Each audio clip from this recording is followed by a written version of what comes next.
30년 동안 이제 목회를 하면서 여러 가지 이제 어려운 문제들, 심각한 질문을 받았는데 그 중에 이제 하나가 자살하면 지옥에 가느냐 하는 문제입니다. 요즘 보니까 그 자살에 대한 뉴스가 많이 나와요. 우리나라에서 자살하는 분들이 많고 또 안락사에 대한 뉴스도 나오죠. 뭐 존엄사 이런 것도 있고 또 어떤 분들은 안락사가 허용된 그 나라에 가서 정말 그렇게 그걸 선택하는 분들도 있습니다. 자살이 지금 심각한 사회적 이슈가 되고 있는 것이죠. 우리나라를 보니까 2003년부터 2023년까지 인구 10만 명당 24.1명의 자살률을 기록을 했습니다. 이것은 OECD, 그러니까 경제협력개발기구 국가 중에서 자살률이 1위라고 하는 거예요. 그래서 보통 1위 하면 자랑스러운 것이지만 그런데 이것은 자랑스러운 일이 절대 아닙니다.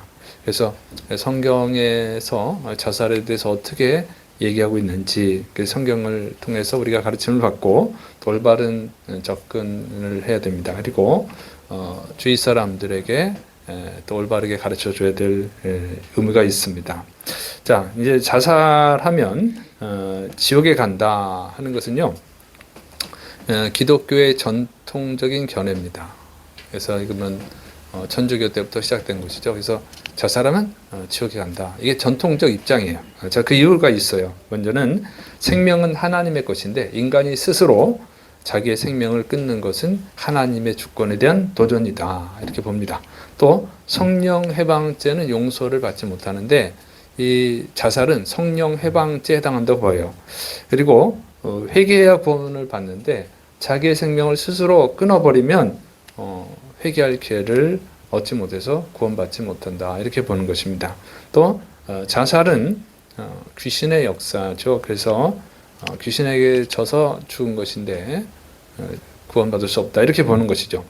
자, 그리고 이제 자살하면 구원을 받을 수 없다. 이렇게 주장한 신학자들이 있어요. 저는 이제 어거스틴입니다. 사도 바울 이후 가장 위대한 신학자 중에 한 명으로 꼽히죠. 그래서 이 초기 기독교 시대 서방 교회의 교부였고 기독교 신학, 기독교 철학의 기초를 닦으신 분입니다. 그래서 중세도 그렇고 현대까지 굉장히 막강한 영향력을 끼치고 있습니다.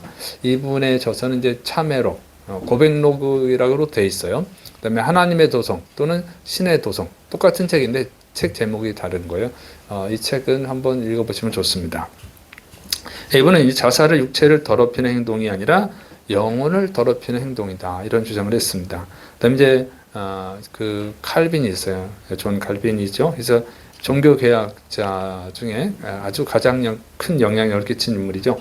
그래서 개혁교회, 장로교회 기초를 형성을 하고 장로교회 어떤 창립자에 해당하는 사람이죠. 그래서 아직까지도 많은 영향력을 끼치고 있습니다. 이 칼빈은요, 인간이 자신의 생명을 스스로 끊는 것은 하나님의 계획과 섭리를 위반하는 것이다. 하나님의 영광과 인간의 삶의 목적을 훼손한다. 인간이 언제 죽음을 맞이할지는 하나님께서 결정하는 것이며 인간 스스로 그 시점을 선택하는 것은 허락되지 않았다. 이런 주장을 했습니다.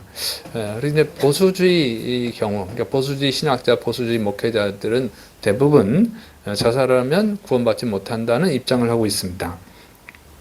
그 다음에 이제 자살을 해도 반드시 지옥에 가는 것은 아니다. 이런 주장을 하는 분들도 있어요.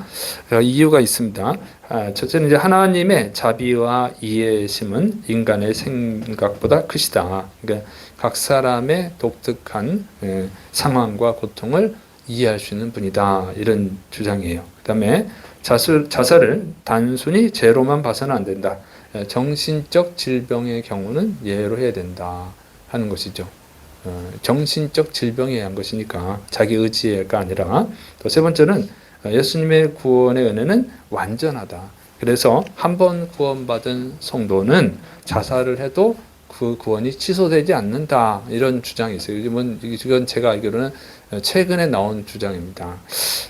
그래서 어쨌든 자살한다고 해서 무조건 지옥 가는 것은 아니다 그러는 거죠. 그래서 특히 이제 최근에 나온 이 이론은 굉장히 강력한 힘을 갖고 있어요. 그래서 예수님의 십자가 구원은 완전한 건데, 구원 받았으면 완전한 구원을 받은 건데 그것이 취소가 될 수 있느냐? 이건 말이 안 된다 이거죠. 그럼 완전하지 않은 구원이 되는 것이 아니냐, 이런 입장이에요. 그래서 어쨌든 이런 주장들이 있고, 이런 주장을 한 분들은 이제 첫째는 이제 마틴 루터가 있습니다. 종교 개혁자죠. 이분에 의해서 개신교가 탄생이 됐죠. 그래서 마틴 루터는 천주교의 부패를 고발을 하고 천주교의 반성경적 주장을 비판하는 95개 조항을 비텐베르크 성당에 딱 붙여놨어요. 그래서 이제 종교 개혁이 시작이 됐는데, 마틴 루터는 사탄은 신자에게 예정되지 않았을지 모른다는 염려 내지 두려움을 일으켜서 우울하게 만들고 절망감을 갖게 하는데, 이것이 때론 자살로 이어진다 이렇게 보고, 자신의 의지가 아닌 사탄에 사로잡혀 사탄의 의지로 자살하게 되었으므로 그것이 반드시 하나님의 저주를 받는다는 것에 동의하지 않는다, 이런 주장을 했어요. 그다음에 이제 그 외에는 뭐 많은 이제 현대는 그 자살에도 구원받지 않는다고 주장하는 신학자들, 목회자들이 많이 있습니다. 그래서 이분들 보수주의 신학자, 목회자들 중에도 여기에 동조하는 분들이 있어요. 근데 주장은 그거예요. 이제 루터의 주장을 근거로 많이 하더라고. 그래서 정신적 질병에 의한 자살은 본인의 의지가 아니기 때문에 반드시 지옥에 가는 것이 아니다. 또 감당할 수 없는 사회적 압력에 의한 자살은 구원이 취소되지 않는 것으로 봅니다. 이렇게 해서 신앙의 순결, 또 육체의 순결을 지키기 위해서 자살한 것을 이렇게 포함시키고 해요. 그래서 어쨌든 이런 주장은 어쨌든 자기 의지가 아닌 타인에 의해서, 외부에 의해서 어쩔 수 없이 이해한 것이고, 또 그 고통에서 탈출을 하기 위한 우발적 행동이죠. 실수, 이렇게 보는 거예요. 그리고 하나님의 구원은 취소되지 않는다. 이런 입장에서 자살해도 반드시 지옥 가는 것은 아니다. 구원이 취소되지 않는다. 이런 주장을 하는 것이고, 이런 주장의 근거로 제시하는 성경 말씀이 있습니다.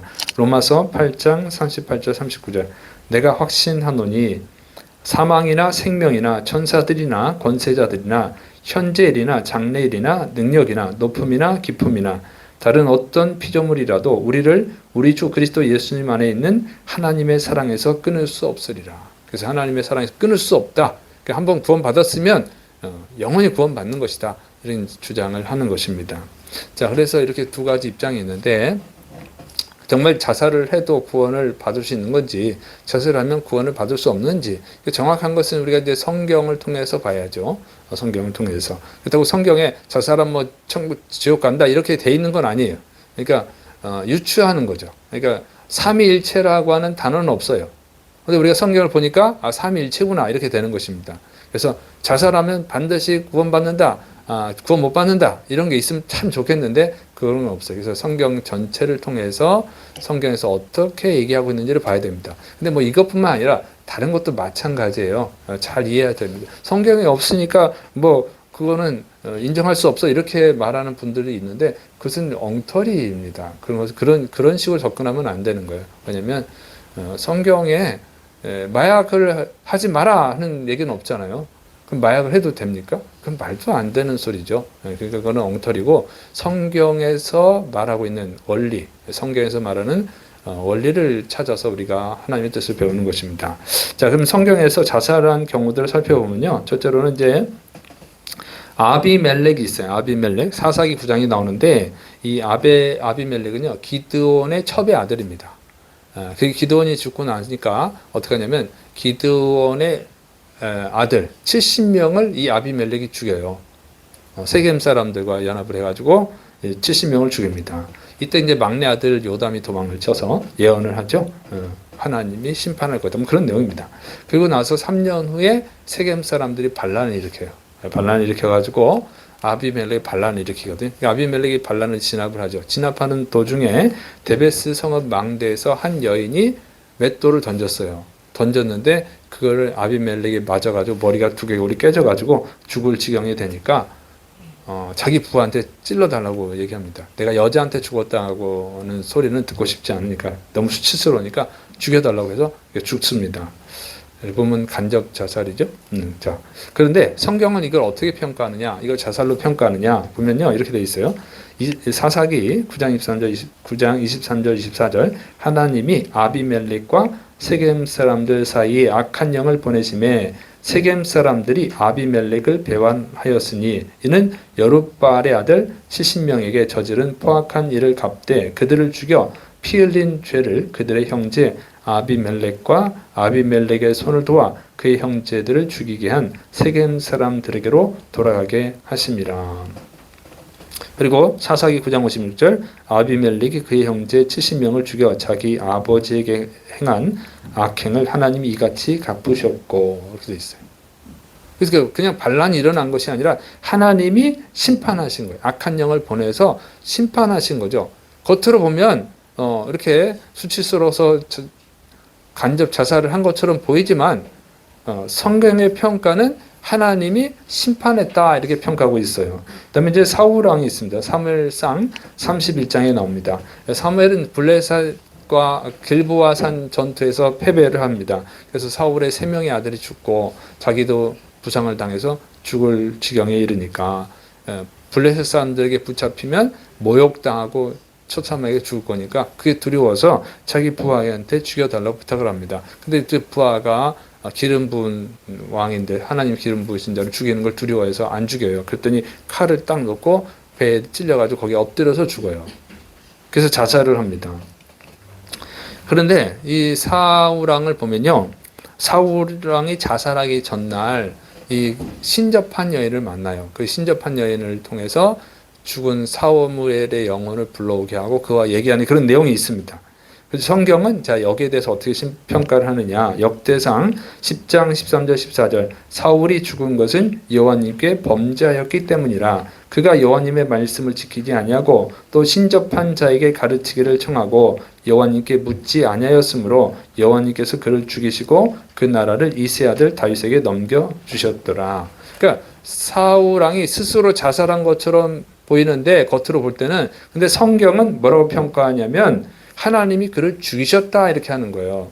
신접한 여인한테 물어보고 하나님께 묻지 않고 이런 죄를 범했다고 하나님이 죽였다는 거죠.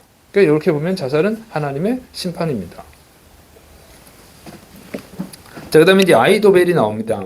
사무엘하 17장에 나오는데 압살롬이 반란을 일으킬 때 그의 그 모사로, 그러니까 책사, 이렇게 여기 보면 이제 모사로 되어 있는데 모사로 가담을 합니다. 그래서 다윗을 죽일 계략을 세워줘요, 이 사람이. 그런데 이 압살롬이 이 아이도벨의 계략을 선택하지 않고 후세의 계략을 선택을 해요. 그러니까 자기 계략이 채택이 안 되니까 고향 집으로 돌아와서 목을 메고 자살을 합니다. 그런데 이제 아이도벨에 대해서 직접적인 평가는 없어요, 성경에. 그런데 아이도벨을 평가할 수 있는 성경 말씀은 있습니다. 사무엘하 17장 14절 압살롬과 온 이스라엘 사람들이 이르되 아렉 사람 후세의 계략은 아이도벨의 계략보다 낫다니 이는 여호와님께서 압살롬에게 화를 내리려 하사 아이도벨의 좋은 계략을 물리치라고 명령하셨음이더라. 이렇게 돼 있어요. 그래서 압살롬이 자기 아버지잖아요, 다윗이. 그리고 하나님이 사랑하시는 하나님의 사람이지 않습니까? 그 다윗을 상대로 반란을 일으켰어요. 더군다나 패륜적인 죄를 범하죠. 다윗의 후궁들 10명을 겁탈하는 아주 이런 패륜적인 죄를 범했어요. 근데 그래서 하나님이 압살롬을 심판했단 말이에요. 그 압살롬을 도운 이 아이도벨은 같이 심판을 받은 거죠. 그러니까 이것도 하나님의 심판으로 이해하는 것이 맞죠. 그다음에 시므리가 나옵니다. 열왕기상 16장. 이 엘라 왕의 이제 지휘관이었는데 이 시므리가 반란을 일으켜서 엘라 왕을 죽입니다. 그리고 자기가 왕이 돼요. 왕이 됐는데 그 소식을 이스라엘 사람들이 듣고는 이스라엘 백성들이 오므리를 왕으로 세워요. 그래서 오므리가 시므리를 쳐들어옵니다. 그래서 이 전쟁에서 패배해요. 그래서 오므리의 성이 함락이 되니까 오므리가 그 성에 왕궁에다 불을 질러가지고 자살을 해요. 그런데 여기에 대한 평가가 어떻게 되어 있냐면 열왕기상 16장 19절 이는 그가 여호와님 보시기에 악을 행하여 범죄하였기 때문이니라. 그가 여로보암의 길로 행하며 그가 이스라엘에게 죄를 범하게 한 그 죄 중에 행하였더라. 그래서 이 시므리가 자살한 것도 하나님의 심판으로 평가를 하고 있습니다. 그다음에 이제 이게 구약에 나오는 자살한 사람들이고, 또 가룟 유다가 있어. 신약에 가룟 유다는 은 30세겔을 받고 자기의 선생님인 예수님을 팔아넘기죠. 그리고 팔아넘긴 다음에 후회가 되는 거예요. 그래가지고 그 돈을 대제사장들과 장로들에게 돌려주기 위해서 갑니다. 근데 그 거부해요. 대제사장들이. 네가 팔았으니까 네가 당해라. 거부해 버립니다. 그러니까 이 가룟 유다가 어떻게 보면 그 일을 되돌리려고 했는데 실패하니까 가서 자살을 해버렸어요. 목을 매서 자살을 합니다. 그런데 이 가룟 유다는요, 좀 더 끔찍하게 죽어요. 그냥 목을 매다 자살한 걸로 끝나는 게 아니고, 사도행전 1장 18절, 이 사람이 불의의 삭스로 밭을 사고 후에 몸이 곤두박질하여 배가 터져 창자가 다 흘러 나온지라. 이겠어요. 이게 보니까 목을 매달았는데 그 목이 그 줄이 끊어진 것 같아요. 그 줄이 끊어져가지고 땅에 떨어졌는데 그걸 부딪히면서 충격을 받아가지고 배가 터져가지고 창자가 터져 나와서 죽었다. 이렇게 아주 그냥 끔찍한 최후를 맞이하게 됩니다. 그런데 이 가룟 유다의 자살에 또 귀신의 영향이 있어요. 요한복음 13장 2절 보면 마귀가 벌써 시몬의 아들 가룟 유다의 마음에 예수님을 팔려는 생각을 넣었더라. 이렇게 되어 있습니다. 그래서 사울왕이 자살이 귀신하고 연관이 있는 것처럼 가룟 유다도 이 귀신과 마귀와 연관이 있음을 볼 수가 있죠. 그리고 이제 이 가룟 유다에 대한 예수님에 대한 평가예요. 마태복음 26장 24절, 인자는 자기에 대하여 기록된 대로 가거니와 인자를 파는 그 사람에게는 화가 있으리로다. 그 사람은 차라리 태어나지 아니하였더라면 제게 좋을 뻔하였느니라. 이렇게 말합니다. 그래서 차라리 태어나지 않았으면 좋았을 것이다. 이렇게 말하는 거예요, 예수님이. 그러면 차라리 태어나지 않았으면 좋았다는 이야기는 뭡니까? 천국에 갔겠습니까? 천국에 갔으면 태어난 길 잘한 거죠. 천국에 갔다면 이런 얘기는 안 하시겠죠. 당연히 지옥에 갔으니까 이런 말씀을 하시는 것이죠. 그래서 이렇게 보면 가룟 유다, 자살한 가룟 유다는 그래서 우리는 자살한 것으로 봅니다. 자살하고 지옥 간 것으로 봅니다. 자, 이렇게 보면 자살한 경우들을 다 살펴보니까 어떤 경우에 전부 다 하나님의 심판으로 볼 수 있는 거예요. 아히도벨에 대해서 직접적인 평가는 없지만 간접적으로 볼 때 아히도벨도 역시 하나님의 심판임을 알 수 있어요. 그리고 또 누구의 그 아비멜렉 이런 경우 사울왕 전부 다 하나님의 심판이죠. 그리고 또 누구냐면 이 가룟 유다, 또 사울왕 이런 경우는 어떤 경우예요? 약한 영이 있다는 거죠. 그러니까 아비멜렉도 뭐예요? 다 귀신의 영향을 받았다고 하는 것을 알 수 있어요. 귀신의 영향에 의해서 죽게 됐다 하는 것을 알 수가 있죠. 그래서 이런 것은 이 그냥 인간의 눈으로 볼 때는 자살로 보이지만 결과적으로 하나님의 심판임을 알 수가 있어요. 성경은 하나님의 심판이라고 평가하고 있는 거예요. 그러니까 이런 경우에 자살을 했는데 구원받을 수 있다 이런 주장은 합리적이지 않아요. 구원받을 수 없다고 보는 게 합리적이죠. 자, 그런데 또 자살을 해도 반드시 그 구원 못 받는 건 아니다, 지옥 가는 건 아니다라고 하는 그 성경적 예를 드는 경우가 있어요. 그게 누구냐면 삼손입니다. 삼손은 사사기 16장에 나오는데 삼손은 이제 사사로 부름을 받았죠, 하나님께. 그런데 기생 들릴라에게 빠져가지고 자기 힘의 비밀을 가르쳐 줘요. 그래서 들릴라가 이 삼손의 힘의 비밀, 머리를 다 잘라버리죠. 그러니까 힘을 쓸 수가 없었어요. 그래서 블레셋 사람들한테 잡혀가지고 두 눈을 뽑히고 그런 노예가 돼가지고 맷돌을 돌리는 그런 불쌍한 신세가 됩니다. 그리고 이제 블레셋 사람들이 다곤 신전, 자기들이 믿는 다곤 신전에서 제사를 드리는 거예요. 축제를 하는 거예요. 축제를 할 때 이 삼손을 불러다가 조롱을 하는 거죠. 그래서 삼손을 조롱함으로 다곤 신을 높이는 거예요. 그리고 삼손을 불렀는데 그때 삼손의 머리가 좀 자랐어요. 그때 삼손이 하나님께 기도를 하죠. 마지막으로 힘을 줘가지고 원수를 갖게 해달라고 기도합니다. 그래서 하나님이 힘을 줘요. 그래가지고 이 기둥을 쓰러뜨려가지고 그 블레셋 사람들 함께 죽어요. 이거 자살이죠. 자, 이런 경우에 이 사람이 어떻게 지옥 갔느냐, 자살했는데도 지옥 가지 않았지 않았느냐, 이런 주장을 하는 것입니다. 이런 주장을 하는데, 그런데 이게 삼손의 죽음을 자살로 볼 수 있느냐 하는 거예요. 저는 그렇게 볼 수 없다고 봅니다. 왜냐하면 삼손에 대한 말씀을 잘 보면 사사기 16장 30절, 삼손이 이르되 블레셋 사람과 함께 죽기를 원하노라 하고 힘을 다하여 몸을 굽힘에 그 집이 곧 무너져 그 안에 있는 모든 방백들과 온 백성에게 덮이니 삼손이 죽을 때에 죽인 자가 살았을 때에 죽인 자보다 더욱 많았더라. 이게 성경의 평가입니다. 삼손이 자살했다고 평가를 하는 것이 아니라 삼손이 죽을 때에 죽인 자가 살았을 때 죽인 자보다 더 많았다, 이렇게 평가를 하고 있어요. 죽였다고 평가하고 있는 거예요. 블레셋 사람들을 죽이는 것이 이 삼손의 사명이죠. 사사의 사명이에요. 블레셋 사람들로부터 이스라엘 백성을 지키는 게 삼손의 사명입니다. 그래서 삼손은 그 이전에도 블레셋 사람들과 싸워서 죽이고 이스라엘 백성들을 보호했단 말이죠. 근데 그렇게 평가하고 있는 거예요. 자살이 아니라 싸우다가 죽은 것으로 평가를 하고 있는 것이죠. 그러니까 이것은 전쟁에서 죽는 것과 같은 평가예요. 자, 이거 히브리서를 보면 더 잘 알 수 있어요. 히브리서 11장 32절 34절. 내가 무슨 말을 더하리요? 기드온, 바락, 삼손, 입다, 다윗 및 사무엘과 선지자들의 일을 말하려면 내게 시간이 부족하리로다. 그들은 믿음으로 나라들을 이기기도 하며 의를 행하기도 하며 약속을 받기도 하며 사자들의 입을 막기도 하며 불의 세력을 멸하기도 하며 칼날을 피하기도 하며 연약한 가운데서 강하게 되기도 하며 전쟁에 용감하게 되어 이방 사람들의 진을 물리치기도 하며, 이렇게 되어 있습니다.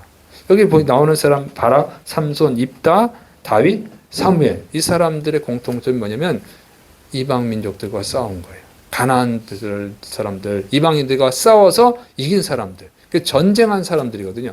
하나님의 전쟁을 한 사람들, 거기에다가 이 삼손을 포함시켰다는 거죠. 그러니까 자살로 보지 않아요. 전쟁하다 죽은 전사로 보는 것이지. 그러니까 전쟁이라고 하는 것은요, 언제나 죽을 위험이 있어요.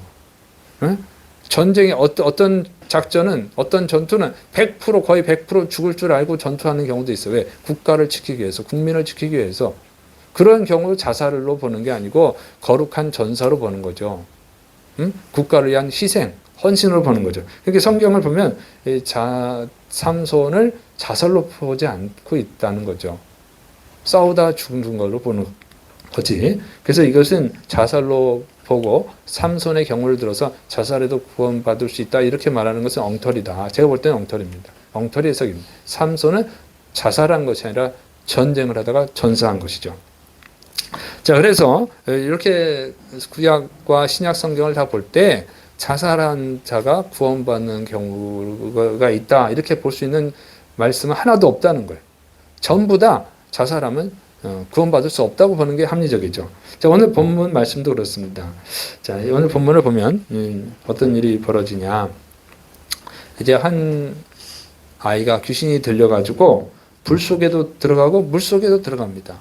그 자살하려고 그러는 거예요. 그래서 그 아이의 아버지가 예수님께 나와서 내 아이들을 구원해달라고 간절히 부탁을 하죠. 그때 예수님께서 그 아이에게 있는 귀신을 내쫓아서 그 아이들을 구원해 주십니다. 그러니까 그것을 보고 있던 나중에 이제 제자들이 우리는 못했는데 어떻게 예수님 하셨습니까? 그렇게 예수님이 가르쳐 주죠. 마가복음 9장 28절 29절. 집에 들어가심에 제자들이 조용히 묻자오되 우리는 어찌하여 능히 그 귀신을 쫓아내지 못하였나이까? 이르시되 기도 외에 다른 것으로는 이런 종류가 나갈 수 없느니라 하시니라. 니네가 기도하지 않아서 그렇다, 이렇게 하는 거예요. 기도하면 귀신을 내쫓을 수 있다는 거예요. 자살하게 하는 귀신을 내쫓을 수 있다는 것입니다. 그런데 똑같은 그 사건이 기록되어 있는 병행 말씀이 있어요. 마태복음 17장 20절에는요. 이르시되 너희 믿음이 작은 까닭이니라. 진실로 너희에게 이르노니 만일 너희에게 믿음이 겨자씨 하나일 만큼만 있어도 이 산을 명하여 여기서 저리로 옮겨지라 하면 옮겨질 것이요 또 너희가 못할 것이 없으리라.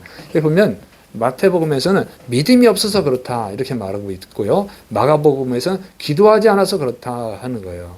그러니까 믿음을 가지고 기도하면 이길 수 있다는 거예요. 믿음을 가지고 기도할 때 성령님이 능력을 주셔서 귀신을 내쫓을 수 있는 줄을 믿으시기 바랍니다. 자살하게 하는 귀신을 내쫓을 수 있는 거예요.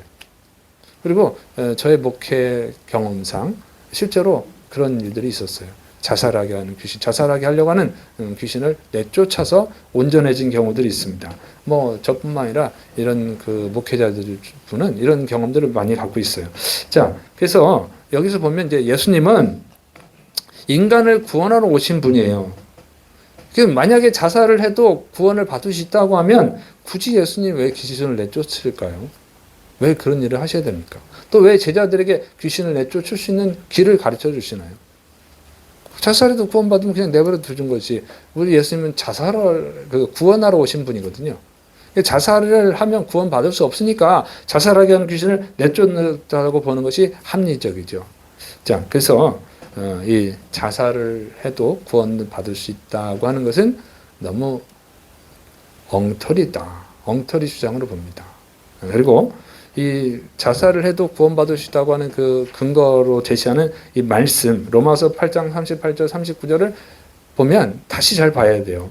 자, 이렇게 돼 있죠. 내가 확신하노니 사망이나 생명이나 천사들이나 권세자들이나 현재일이나 장래일이나 능력이나 높음이나 깊음이나 다른 어떤 피조물이라도 우리를 우리 주 그리스도 예수님 안에 있는 하나님의 사랑에서 끊을 수 없으리라. 자, 이 말씀을 근거로 한 번 구원받은 사람은 설령 자살을 해도 구원이 취소되지 않는다. 이렇게 주장을 하는데 그것은 제가 볼 때는 왜곡시킨 것이다. 이렇게 봅니다. 왜냐하면 이 말씀만 보면 안 되고 그 앞에 말씀을 같이 봐야 돼요.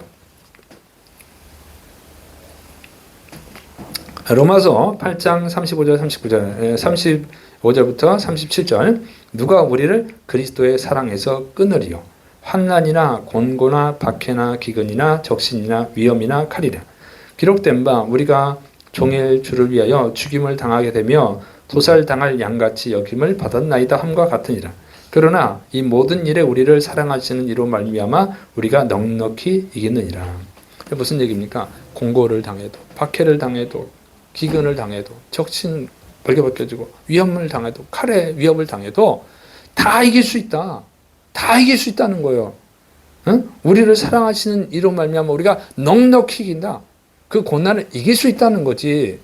이길 수 있기 때문에 그러니까 이 믿음 주님이 주시는 그 믿음으로 이길 수 있다. 그래서 어떤 천사들이나 권세들도 하나님의 사랑에서 끊을 수 없다는 거예요.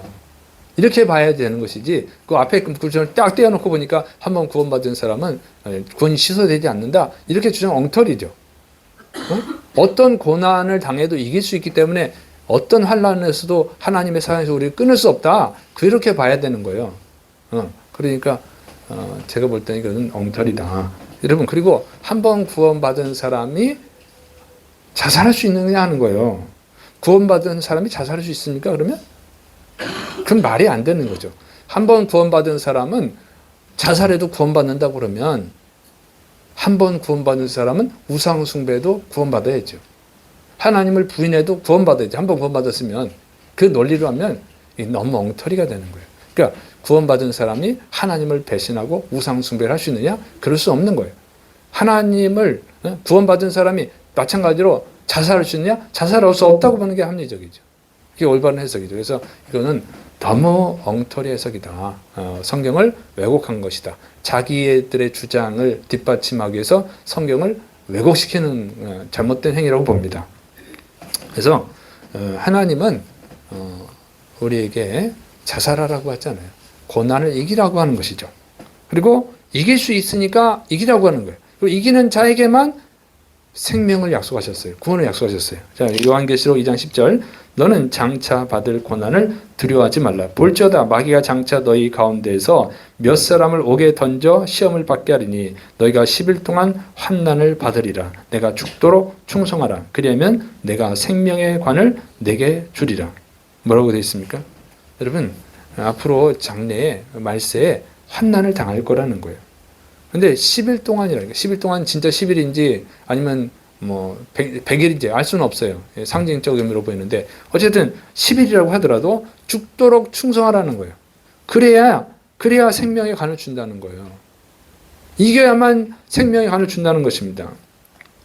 그러니까 지는 자에게 구원을 약속하지 않아요. 이겨야만 된다는 거예요.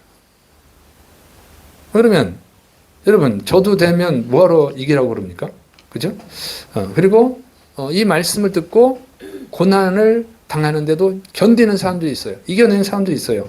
히브리서 11장 35절 38절 여자들은 자기의 죽은 자들을 부활로 받아들이기도 하며 또 어떤 이들은 더 좋은 부활을 얻고자 하여 심한 고문을 받되 구차히 풀려나기를 원하지 아니하였으며 또 어떤 이들은 조롱과 채찍질 뿐 아니라 결박과 옥에 갇히는 시련도 받았으며 돌로 치는 것과 톱으로 켜는 것과 시험과 칼로 죽임을 당하고 양과 염소의 가죽을 입고 유리하여 궁핍과 환난과 학대를 받았으니 이런 사람은 세상이 감당하지 못하느니라. 그들이 광야와 산과 동굴과 토굴에 유리하였느니라. 여러분, 예수님 믿는 것 때문에 고난당한 사람들의 예를 잘 얘기하고 있는 거예요. 그 부활을 얻기 위해서, 부활 생명을 얻기 위해서 고문도 받고요, 조롱도 받고, 채찍질도 맞고, 돌에 맞기도 하고, 톱으로 켰다. 사람을 실제로 로마 시대 죽였대요. 예수 믿는 사람 죽일 때 톱으로 쓸어서 죽이는 거예요. 이래도 예수님 믿을 거야? 그런데 그거를 예수님 믿겠다고 견딘 거예요. 톱으로 썰려서 죽임을 당했습니다. 그리고 이제 이 양과 염소의 가죽을 입고, 이거 뭔 얘기냐면 로마 경기장에다가 그 예수 믿는 사람들을 양의 탈, 염소 가죽을 입혀이거나 아니면 그 염소 피를 뿌려가지고 사자가 잡아먹게 했어요. 예수 믿으면 이렇게 죽인다. 그런데 그걸 견뎠어요. 그래서 이런 사람은 세상이 감당할 수 없는 믿음을 가진 사람이다. 이렇게 표현을 한 거거든요. 그러면 자살을 해도 구원받을 수 있으면 이 사람들은 왜 그런 고통을 받나요? 그럼 바보 멍청이가 되는 거죠. 그냥 자살을 해버리지. 구원받았으니까. 그게 성경에 말이 안 되는 거잖아요. 그리고 이게 신학적으로 굉장히 문제가 되는 것이, 정말 자살을 해도 구원을 받을 수 있다고 하면 그 편한 길을 안 가르쳐준 하나님은 뭐가 되는 것입니까? 하나님은 어떤 신이 되는 거예요? 인간에게는 이런 마음이 있대요. 타인이 불행을 볼 때 기뻐하는 마음이 있어요. 그런 분들이 있나요? 남이 잘못되면 쌤통이다. 이게 이제 독일어로 샤덴프로이데라고 하는데, 남의 불행을 기뻐하는 마음이라는 거예요. 이 감정은 자존감이 낮거나 타인에 대한 열등감에서 오는 거래요. 그래서 시기 질투하고 그러는 거죠. 남이 잘못되면 기뻐. 왠지 오늘 기뻐. 그런 사람 있죠. 여러분 잘 보면 그런 사람이 있어요. 여러분이 또 뭔 잘못했을 때 미소 짓는 사람이 있어요. 혹시 또 여러분이 그럴 수도 있어. 다른 사람이 잘못되면 왠지 기분이 좋아져. 이게 이제 죄인이라 그런 거예요. 죄인이라. 근데 이 하나님을 믿는 백성들, 이 고난을 당하는데 하나님이 그걸 지켜보고 계신다? 그럼 하나님이 죄가 있는 신이죠. 편한 길이 있는데 왜 그 길을 안 가르쳐 주십니까? 왜 예수님을 보내셨어요? 예수님을 믿어야만 구원받으니까 예수님을 보내주신 거 아니에요. 사람을 살리기 위해서 생명의 길을 가르쳐 주신 거예요. 예수님 믿어야 된다고. 근데 다른 길이 있으면 왜 그걸 안 가르쳐 주시나요? 한 번 구원받았으면 영원히 구원이 되지 않는다? 그러면 너 있잖아, 구원받았으니까 이제 자살해라. 그 환난을 견디지 말고 자살해라. 이렇게 하면 되지. 그렇잖아요. 근데 다 환난을 견뎠잖아요. 왜? 안 가르쳐 줬으니까. 그럼 정말로 다른 길이 있다면 가르쳐 주셔야지. 하나님이 얼마나 인간을 사랑합니까? 그래서 예수님을 십자가에 보내주셨잖아요. 예수님을 통해서만 구원받을 수 있으니까. 근데 그런 분이 안 가르쳐 줄 수가 있어요? 가르쳐 줘야지. 그리고 예수님은요, 자살을 해도 구원을 받을 수 있다면 자살을 해서 구원을 해야지. 예수님도. 예수님이 십자가에 못 박혀 죽으셨잖아요.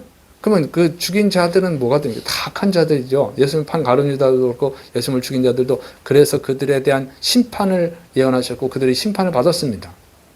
그러면 자살해도 구원받으면 예수님이 스스로 자살을 해야지. 그러면 예수님 팔 자도 없고 가룟 유다가 예수님 팔 기회를 얻지도 못했을 것이고 유대인들이 예수님 십자가에 못 박아 죽일 일도 없었을 거예요. 그럼 그 사람들은 죄도 안 짓고 예수님은 다른 사람도 구원할 수 있잖아요. 근데 왜 가룟 유다가 팔게 내버려 두고 유대인들 예수님을 십자가에 못 박게 내버려 두셨냐 이거예요. 그러면 예수님도 악한 신이 되는 거죠. 그러니까 그것은 말이 안 되는 소리입니다. 그래서 성경은요, 어떤 한 구절 이렇게 뜯어가지고 자기들 주장에 맞게 맞춰버리면 안 되는 거예요. 성경 전체를 봐야지. 성경은 분명히 얘기하고 있어요. 환난을, 고난을 이겨야 된다고 말하고 있습니다.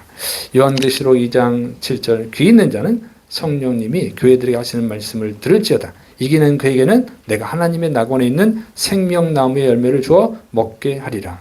그리고 이길 수 있습니다. 베드로후서 1장 11절 이같이 하면 우리 주 곧 구주 예수 그리스도의 영원한 나라에 들어감을 넉넉히 너에게 주시리라.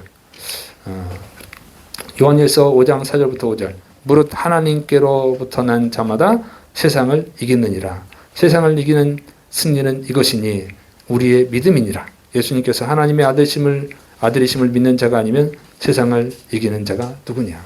그래서 정말로 진정으로 예수를 믿는 자는 이길 수 있다는 거예요. 어떤 환난도 이기고 생명의 면류관 얻게 될 줄을 믿으시를 축원합니다. 인간의 의지로 인간의 힘으로 이기는 게 아니라 하나님이 주시는 은혜로 이기는 거예요.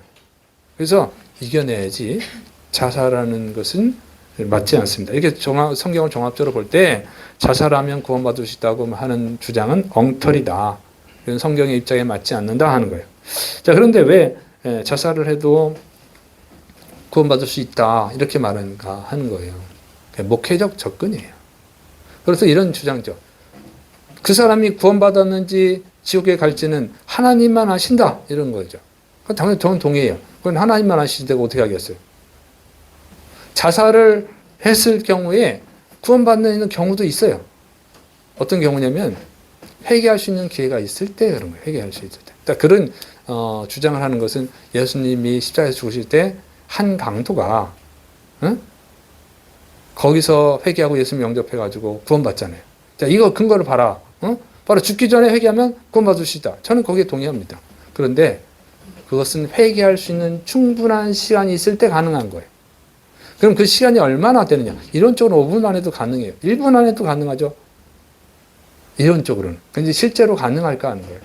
제가 이렇게 목회를 오래 하다 보니까 성도님들을 10년, 20년 가르치는데 20년을 가르쳐도 구원의 교리를 잘 모르는 분들이 있어요. 그 사람도 구원받을 수 있을까요? 여러분, 이 강도가요, 예수님과 함께 6시간 동안 십자가에 매달려 있었습니다. 그때 구원받을 수 있었거든요. 그러면 6시간이면 충분하냐? 그런데 이 강도가 하는 말, 우리가 이제 지난 주인가? 제가 설교했잖아요. 이 강도의 하는 말을 보면 예수님이 한 일을 다 알고 있다는 거예요. 사전 지식이 다 있어요. 사전 지식이 있는 상태에서 회개하고 예수님을 영접해서 구원받는 거예요. 그 기본적인 지식이, 사전 지식이 없는데 갑자기 사형리 같은 거 5분 동안에 해가지고 구원을 받을 수 있다? 저는 거기 동의하지 않습니다. 그 5분 만에 그걸 다 이해할 수 있다? 전 동의하지 않아요. 사전 지식이 충분히 있을 때 가능할 수 있어요. 사전 지식이. 그러니까 과거에 예수님을 믿어 경험이 있는 경우, 충분히 그 교리를 충분히 이해했을 경우에 가능한 거죠. 아무것도 모르고 갑자기 1분, 5분 사이에 해가지고 아멘, 저 예수 믿습니다. 그건 못 받아요. 그러게 보면 전부터 가능성이 없어요. 그 예수님 앞에 섰을 때 제가 예수님 이름으로 귀신도 내쫓고요, 병든 자도 고치고요, 선지자 노릇도 했는데요. 근데 예수님 뭐라고 합니까? 나는 너를 도무지 모른다. 이렇게 말씀하시잖아요.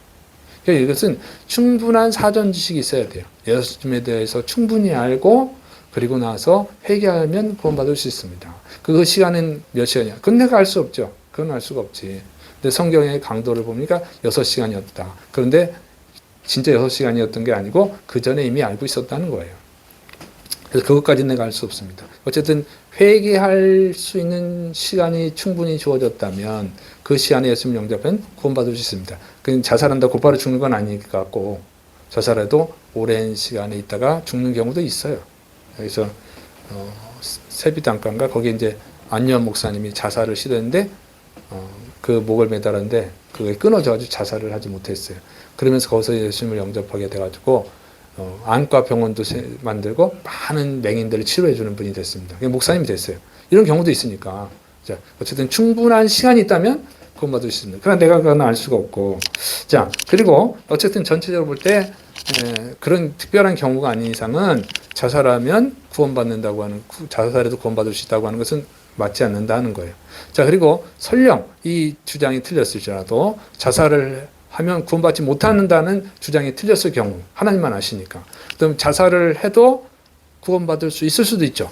그 두 가지가 있어요. 자살하면 절대 구원 못 받는다. 자살해도 구원받을 수 있다. 두 주장이 있는데 이 두 주장이 틀렸을 경우를 가정을 해보면, 자, 자살을 하면 구원받을 수 없다. 그런데 자살해도 구원받을 수 있다면 어떻게 돼요? 이 주장이 틀리면 자살해도 구원받을 수 있죠. 그러면 어떤 일이 벌어집니까? 자살한 사람은 구원받을 수 있어요. 그러니까 자살하면 구원받을 수 없다는 주장이 틀리면 자살한 사람은 구원받을 수 있죠. 그러면 그 사람은 구원받으니까 그 영혼에 아무런 손해가 없어요. 그죠? 자살해도 구원받으니까 그 영혼은 아무 손해 없습니다. 그런데 자살을 했는데 정말 구원이 없으면 어떻게 되죠? 그 자살을 믿고 그 자살해도 구원받는다는 그 주장을 믿고 자살했는데 지옥에 가면 그 사람은 어떻게 되죠? 그 영혼은 돌이킬 수가 없어요. 그죠?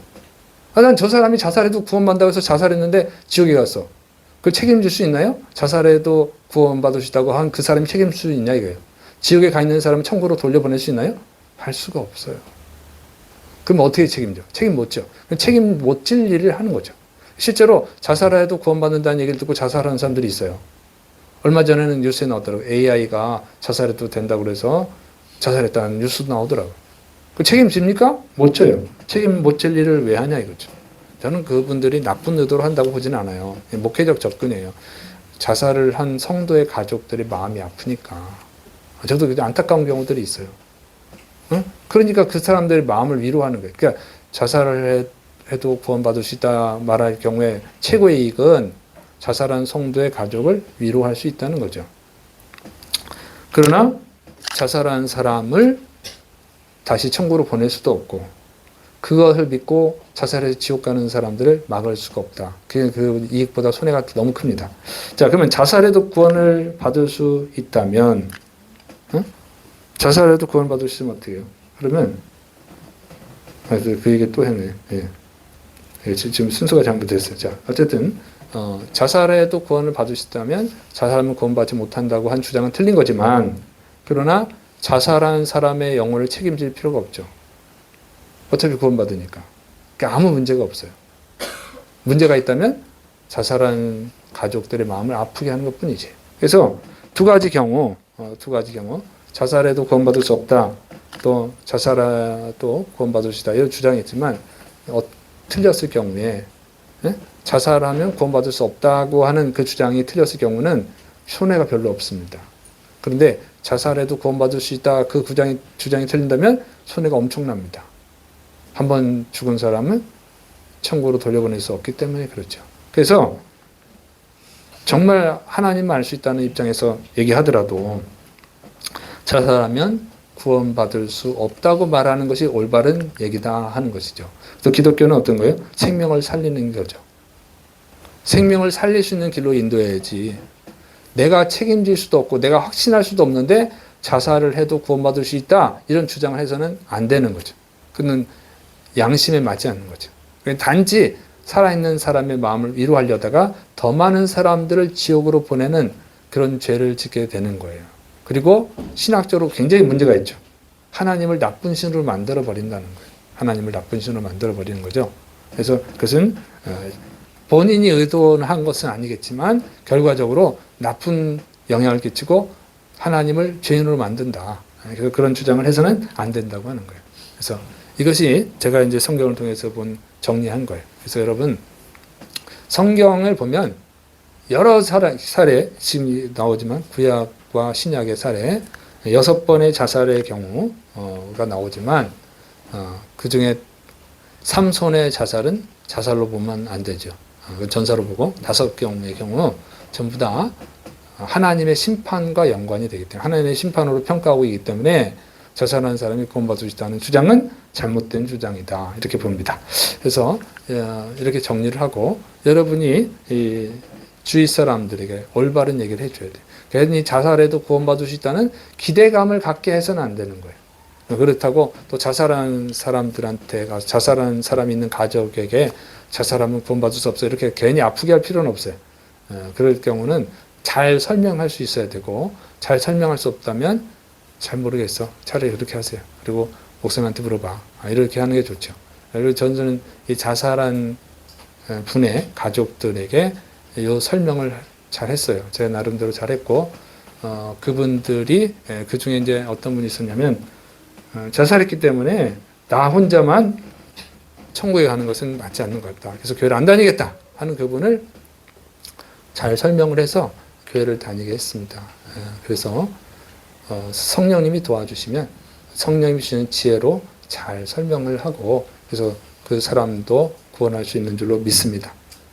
그리고 그래도 어쩔 수 없는 것은 어쩔 수 없죠. 내가 하나님은 아니고 그건 하나님께 맡겨야 될 일이죠. 그래서 요즘 자살이 빈번해지고 있는 이 시대에 여러분이 성경적 입장을 잘 얘기해서 다른 사람을 살리는 분들이 되시를 축원합니다.